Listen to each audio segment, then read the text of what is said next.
सर्वांना नमस्कार. चांदमातला या स्टोरीचे 46 एपिसोड यापूर्वीच अपलोड केलेले आहेत. कृपया ते सगळे एपिसोड ऐकण्यासाठी आपल्या चॅनलला भेट द्यावी.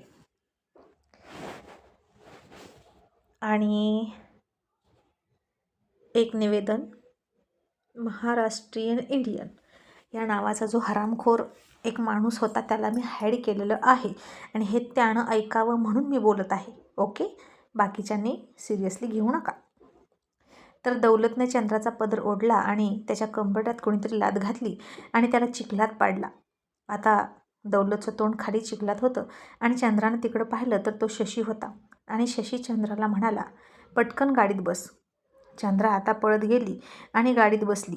दौलतला आता चिखलातून उठायचं कळत नव्हतं आणि शशी त्याला आणि त्याच्या माणसांना म्हणाला, हिंमत असेल तर मागे येऊन दाखवा. इथे चिखलातच तुमची कबर नाही खोदली तर इनामदाराचं नाव नाही सांगणार. असं म्हणून शशीसुद्धा गाडी सुरू करून निघून गेला आणि दौलतनंही पुन्हा एकदा मागे वळून पाहिलं तर शशी गेला होता.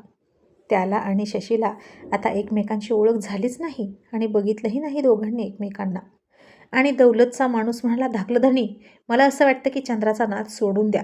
ती तुमच्या नशिबात नाही. तिला आता कोणीतरी भेटलंय, बहुतेक मुंबईमध्येच. तसं दौलतनं आता मर्दासारखं त्याच्यावर राग काढायला सुरुवात केली आणि त्याला कानाखाली दिल्या आणि म्हणाला, आज नाहीतर उद्या, उद्या नाहीतर परवा, पण मी तिचा बदला घेणार म्हणजे घेणार. आणि आता तिच्यासोबतच ज्यानं तिला आता वाचवली त्याचा सुद्धा. आणि आता गाडीमध्ये शशी तिला म्हणाला, गाडीच्या मागं का पळत होतीस ग? बोल, तुला कुठं जोडू? आणि चंद्रा म्हणाली, माझी पिशवी राहिली होती ना तुझ्या गाडीत, ती कोण घ्यायचं? ती घेऊनच चालला होता की तू? शशीनं आता गाडी थांबवली आणि म्हणाली, बरं, आता घे तुझी पिशवी आणि उतर खाली. पण चंद्रा आता तशीच बसून राहिली. मग शशी म्हणाला, काय झालं? पिशवीसाठीच पळत होतीस ना, मग आता घे आणि उतर. आणि चंद्रानं त्याला सगळं सांगितलं आणि म्हणाली, आता मी कुठे जाऊ? तसं शशीला आधीच सगळं माहीत झालं होतं. रत्नाचं आणि तिचं बोलणं ऐकून, ते गुंड बघून. आणि मग तो म्हणाला, पण मी तुला सोबत नेऊन काय करू? तुझं कोणी नातेवाईक आहे का? तिकडे सोडू का तुला? पण आता चंद्राला सुद्धा शशीला सोडू वाटत नव्हता आणि ती म्हणाली, तुला सोडायचं तिकडं सोड, पण इथनं चल. आणि माझ्या मामाच्या गावाला सोडशील का? मला तिथं कोणी ओळखेल का? शशी म्हणाला, आता मी तुझी जबाबदारी घेणार नाही बरं का. तुझं तू जा तुझ्या मामाच्या गावाला. माणुसकी म्हणून तुझ्या गावापर्यंत आणली तुला. आता मी निघालो मुंबईला. तुझ्या नादात माझी कामं खोळंबून राहिली आहेत. तिकडं बाबा माझी वाट बघत असतील. आणि चंद्रा आता रडायला लागली आणि शशीला वाईट वाटलं आणि तिला आता सोडायलाच नको. जिकडं नशीब घेऊन जाईल तिकडे घेऊन जाऊया असं त्यानं ठरवलं. आणि तो मुंबईच्या दिशेने पुन्हा चंद्राला घेऊन निघाला. आणि एके ठिकाणी कोल्हापूरमधल्या तालुक्याच्या गावात तो आला आणि तिथून STDमधनं त्यानं रवी शेठला फोन केला आणि इकडची परिस्थिती सांगितली. आणि रवी शेठ म्हणाले, अजित, बरं झालं तू फोन केला. पोलीस तुझ्या मागावर आहेत, त्यांना खबर लागली आहे. त्यामुळे हायवेनं ते गाड्या चेक करत आहेत. तू हायवेनं येऊ नकोस, कच्च्या रस्त्यानं ये. उशीर लागला तरी चालेल, पण तू सेफ राहा. आणि पैशाचीही काळजी करू नकोस बेटा, पण तू सुखरूप ये. कारण आत्ता जर तू त्यांच्या हाती सापडलास तर तू शशी आहेस, फरार खुनी, हे त्यांना लगेच कळेल. सो बेटा, बी केअरफुल. आणि शशी हसूनच म्हणाला, बाबा, मीही सुखरूप येणार आणि पैसासुद्धा सुखरूप येणार, डोंट वरी. आणि शशीनं आता त्याची गाडी हायवेवरून खाली घेतली आणि चंद्रा म्हणाली, इतका चांगला रस्ता सोडून मातीच्या रस्त्याने कशाला निघालास? खरंच तू कच्चा ड्रायव्हर आहेस. आणि आता शशी चिडला नाही, फक्त गालात हसला. आता बघता बघता दुपार उलटून गेली आणि पोलिसांनी सुद्धा चंग बांधला होता की यावेळी शशीला मुंबईला जाऊ द्यायचाच नाही. सगळीकडून त्यांनी नाकाबंदी करून टाकली होती त्याची. तो राजरोसपणे या भागात येतो आणि गावटे कट्टे हत्यार विकून जातो आणि गुन्हेगाराची ताकद वाढते. आणि पोलिसांना याची भनकसुद्धा नसते. पण यावेळी मात्र भनक लागली आणि पोलीस शशीच्या मागे लागले. एकदा तो हातात आला की मग सगळे धागेदोरे हाती लागणार होते. आणि यावेळी मुंबई पोलिसांपेक्षा चांगलं काम करून आपणच दाखवायचं असं बहुतेक कोल्हापूरच्या पोलिसांनी ठरवलं होतं. म्हणून जागोजागी त्याची नाकाबंदी करत होते. आणि शशी कच्च्या रस्त्याने निघून पुढे हायवेलाच येणार होता. पण नेमके तिथे सुद्धा पोलीस होते आणि त्यानं जागेवर गाडी थांबवली आणि लांबूनच पोलिसांना बघून त्यानं गाडी थांबवली. आणि चंद्रा म्हणाली, ए का थांबला, चल की लवकर. आणि शशी म्हणाला, पुढे पोलीस आहेत, आपल्याला जाता येणार नाही, ते गाडी चेक करतील. चंद्रा म्हणाली, मग करू दे की, कर, नाही त्याला डर कशाला. आणि शशी वैतागून म्हणाला, खूप शहाणी लागून गेलीस, शांत बस, माझ्याकडे बॅग आहे, समजलं. आणि ती म्हणाली, पण त्या बॅगेत कागद आहेत असं तूच म्हणालास ना, मग त्यात काय घाबरतोस. आणि शशीनं आता तिला दोन्ही हात जोडले आणि तिला हात जोडून म्हणाला, चंद्रा तू गप्प बसतेस का की तुला इथेच सोडू. तसं त्याच्या तोंडातून पहिल्यांदा स्वतःचं नाव ऐकलं आणि उगीचच तिला थोडंसं छान वाटलं. आणि चंद्रा म्हणाली, नको नको, मी शांत बसते, तुला काय करायचं ते कर, असं म्हणून तिने हाताची घडी तोंडावर बोट ठेवलं. आणि शशी पोलिसांचा अंदाज घेत समोर बघत म्हणाला, गुड, अशीच गप्प बस.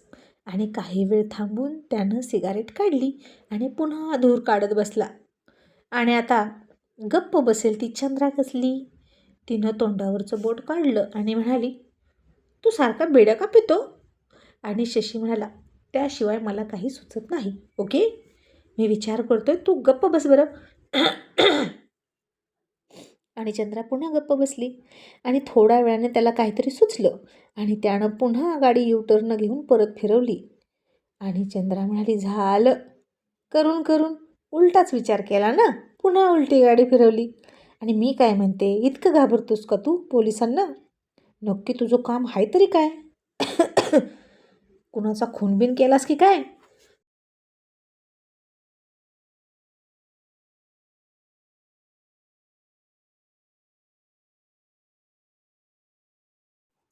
आणि शशी आता एका हातात सिगारेट ओढत आणि त्याच हाताने गाडी चालवत होता. ती सिगारेट संपल्याशिवाय तो फेकणार नव्हता. आणि गंभीर चेहरा करून म्हणाला, हो, मी खून केला. तशी चंद्रा थोडी घाबरली आणि म्हणाली, कुणाचा. आणि शशी तिच्याकडे थंड नजरेने बघून म्हणाला, देवाचा. आणि चंद्रानं डोक्यावर हात मारला आणि म्हणाली, म्हणजे चक्क तू जन्मदात्याचा खून केलास, येडा कुठला. अरे तोच आपल्याला जन्म देतो आणि तो त्याच्याबद्दल असं बोलतोस होय तू. तुला माहीत तरी आहे का तो कुठं असतो. आणि शशी म्हणाला, मग सांग ना कुठे असतो, मी तिथं जाऊन त्याचा खून करतो आणि अशी घाणेरडी दुनिया जन्माला घातली म्हणून त्याला शिक्षा देतो. आणि चंद्रा म्हणाली, आता दुनियेला का घाणेरडं म्हणालास. आणि शशी म्हणाला, मग खूप चांगली आहे का ही दुनिया. आणि या दुनियेतील माणसं. आता तुझ्या मागे लागला होता तो, तुझ्याशी लग्न केलं होतं आणि तुला फसवणारा तो, खूप चांगले आहेत का सगळे. आणि चंद्रा म्हणाली, त्यांचं सोड, देवासोबत दैत्यसुद्धा असतातच, पण तुझ्यासारखी पण असतात की चांगली माणसं जी दैत्यापासून लोकांना वाचवतात. आणि शशी म्हणाला, मी सुद्धा राक्षस आहे, माझ्याकडून जास्त अपेक्षा करू नकोस चांगल्या वागण्याच्या. चंद्रा म्हणाली, असू दे, तू चांगला आहेस हे तू कबूल करतच नाहीस, का स्वतःला राक्षस म्हणून घेतोस. सॉरी बरं का, खोकला माझा पुन्हा वाढतोय. काय करणार. आणि मग शशी म्हणाला, पण तू का मला जबरदस्ती देव म्हणतेस. चंद्रा म्हणाली, कारण तू माझी मदत करतोस. तुला देवानं पाठवलं. आणि यातच पुन्हा त्याचं देव आणि राक्षस यावरून वाद सुरू झाला. आणि शशी पुन्हा येऊन होता तिथंच थांबला. आणि आता कोल्हापूरमधून बाहेर कसं पडावं हे त्याला सुचत नव्हतं. आणि त्यातच पुन्हा अंधार पडायला लागला. शशीनं आता ठरवलं की गाडी इथेच कुठेतरी सोडावी आणि आपण एस टीने मुंबईला जावं, कारण पोलीस एस टी चेक करत नाहीत. गाडीने गेलो तर नक्कीच संशय वाढेल आणि पकडण्याचे चान्सेसही वाढतील. आणि म्हणून त्यानं तिथेच एका गावात गाडी सोडली. पुन्हा हातात बॅग घेऊन चंद्राला घेऊन निघाला. चंद्राला तर आता कळतच नव्हतं की हा इतका वेड्यासारखा का करतोय. आणि ती म्हणाली, आता काही चालत जायचं का मुंबईला? तू मला धड काही सांगत पण नाही. शशी म्हणाला, तुला सगळं सांगण्याइतकी तू अजून माझ्या विश्वासाची नाही. काय माहीत तू पोलिसांची माणूस असली तर? माझ्यासोबत थांबायचं आणि माझ्याकडून सगळी हकीकत जाणून घ्यायची आणि मला पकडून द्यायचा, असा तुझा प्लॅन असेल तर? आणि चंद्राला राग आला आणि ती म्हणाली, ए, खोट्याची अवलाद नाही माझी, मी खरंच बोलते. मी कशाला पोलिसांची माणूस असेल? सांगू वाटलं सांग, नाहीतर नको सांगू. आणि शशी म्हणाला, ओके, नाही सांगणार, शांत राहा, असं म्हणून तो निघाला. पण आता पोलिसांनाही बहुतेक कळलं होतं की शशीची गाडी गावातून फिरते आणि मधल्या रस्त्यानं निघाली आहे. त्यामुळे ज्या ज्या गावातून शशी जाईल त्या त्या गावात पोलीस बंदोबस्त वाढवून शोध घ्यायचं काम सुरू होतं. आणि गावकऱ्यांना पोलीस विचारत होते, एक चांगले कपडे घातलेला, सुटाबुटातला आणि अशी अशी गाडी असलेला, दाढी असलेला माणूस दिसला का? आणि लोक म्हणायचे, हो, माणूस तर तसाच होता, पण तो एकटा नव्हता, त्याच्यासोबत एक बाई पण होती. आणि पोलीस बुचकळ्यात पडायचे. मग नक्की तो मुंबईचा डीलर नसेल, जर बाई सोबत असेल तर, असं त्यांना वाटायचं. आणि कोणीतरी नवरा बायको असतील. पण जेव्हा इन्स्पेक्टरला त्या गावात लावलेली गाडी दिसली मुंबईची, आणि तेव्हा ते म्हणाले, यस, म्हणजे तो इथेच कुठेतरी आहे आणि आपल्याला चकमा देऊन गाडीनं मुंबईला न जाता एस टीने किंवा टेम्पो कशानेही तो मुंबईला निसटून जाईल. तुम्ही प्रत्येक वाहनाची कसून चौकशी करा आणि चेकपोस्टच्या आसपास असलेल्या सगळ्या गावांमध्ये जाऊन सुद्धा चौकशी करा. कच्च्या रस्त्याने सुद्धा एक एक कॉन्स्टेबल पेरा आणि जाऊन जाऊन तो जाणार कुठे? हाती लागणारच आपल्या. यावेळी त्याची सुटका नाहीच. आणि शशी आता कुठल्या पण रस्त्याने समोर निघाला की एखादा तरी पोलीस त्याला अडवा यायचाच. तो एकटा असता तर ठीक होतं, पण चंद्रासुद्धा सोबत होती आणि शशीला तिला मागे सोडून जाता येत नव्हतं. आणि ती नाराज होईल म्हणून तो तिला काही बोलतही नव्हता. आणि आता अंधार पडला, सोबत बॅटरी नाही, काहीच नाही. आकाशही भरून आलं होतं. पुन्हा पावसाला सुरुवात होणार असं वाटत होतं. दोघंही आता चिखला मातीने भरलेल्या रस्त्यातून वाट तुडवत निघाले होते. आणि एके ठिकाणी शशीच्या पाठीमागून चालणारी चंद्रा दगडाला ठेच लागून अडखळली आणि जोरात ओरडली. तसं शशीनं पाठीमागं वळून पाहिलं आणि चंद्रा तोल जाऊन सरळ शशीच्या मिठीत गेली. शशीनंही तिला समोरून मिठीतच घेतली. दोघांच्याही हृदयाची स्पंदनं वाढायला सुरुवात झाली. आणि आता चंद्राला वाटलं की तो नक्की ओरडणार, ओरडणार म्हणजे ओरडणार. नीट चालता येत नाही का? कशाला माझ्या मागे मागे करतेस? तुझा डोक्याला ताप झालाय माझ्या, असं तो म्हणणार. आणि तिनं आता ते सगळं ऐकण्याची तयारीसुद्धा ठेवली होती. पण शशी न ओरडता म्हणाला, तू ठीक आहेस का? तुला लागलं नाही ना? आणि माझ्या हाताला पकडून चल.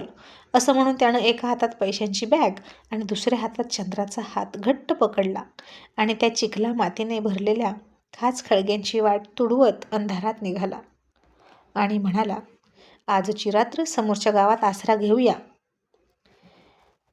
आणि त्यानं पकडलेल्या हातामुळे चंद्रा मात्र त्या अंधारातच खूप लाजून गेली होती आणि शहारत होती आणि गालात हळूच हसत होती. आणि का कुणास ठाऊक आता तिला शशीची लाज वाटत होती.